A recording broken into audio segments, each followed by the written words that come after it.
Another case where the CEDAW, where the Women's Treaty has been used, is in a case involving Austria, where a woman of a Turkish family was killed by her husband. Now, there was a whole record of her seeking police and other state protection from her very violent husband. She'd complained constantly to police and other services, but they'd never taken her complaint seriously, just saying, it's a domestic dispute, we shouldn't interfere. She called the police emergency hotline just before her death, but there was absolutely no response.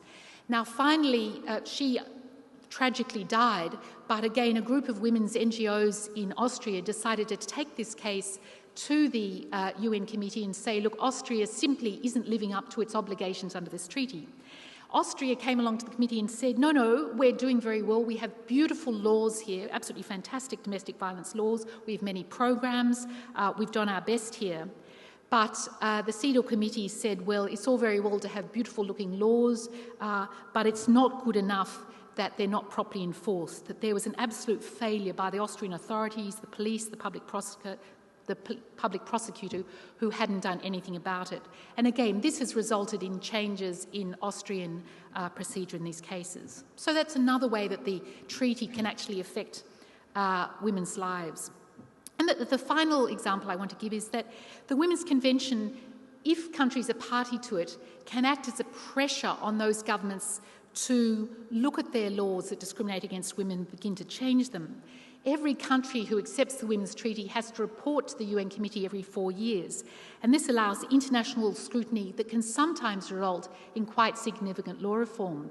A couple of years ago, with AusAid, I actually went to Vanuatu to help some women's groups there prepare for their appearance before the Women's Committee at the UN. This was the first time that Vanuatu was going to appear before this UN committee to report on its laws. And one thing that I found out when I was there was that under Vanuatu law, a woman, if she'd separated from her husband, was unable to get any support for herself or her children unless she'd obtained a criminal conviction against her husband for desertion. So before you could get any support, you had to go and get a criminal conviction against your husband, your estranged husband, before you could get any family support. And as a process, with Vanuatu reviewing its laws in preparation for appearing before the Women's Committee, some of these major injustices in the laws emerged, and there's now been a program in place to amend those laws. So, just to conclude then, I've argued that it's very important for us to be aware of international law as a way to promote women's equality. It's very easy to think international law is just a very arcane, obscure subject and we don't need to pay any attention to it. But I think that it's really worthwhile for women to be aware of it.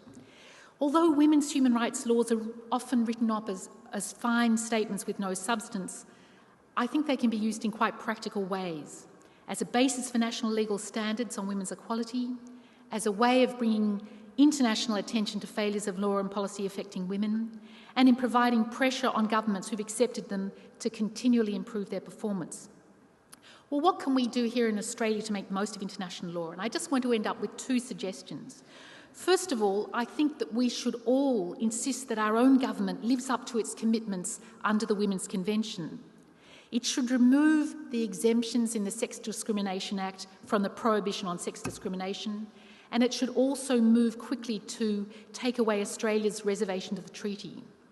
I think here in Australia, women and women's groups should think about making complaints under the optional protocol to achieve change. Australia has signed on to the optional protocol, came into force last year, and there are many areas of Australian law that I think still don't deliver full equality for women. And secondly, I think we should really encourage our government to object formally to broad reservations to the Women's Treaty from other countries. And I've given you the example of Qatar, because these reservations effectively undermine the commitment to equality in the Women's Convention. So our government has got exactly 3 weeks left to actually make that objection to the Qatari declaration, and I think it's something really worth pushing our government to do. So we should be writing letters to politicians, phoning up the radio, writing to papers, starting up websites. I think we need to educate ourselves and others about Australia's international promises with respect to women and the need to fulfil them. International law is not going to change the world overnight, but my argument here has been that it can give us a powerful tool to argue and persuade that women's equality should be taken seriously.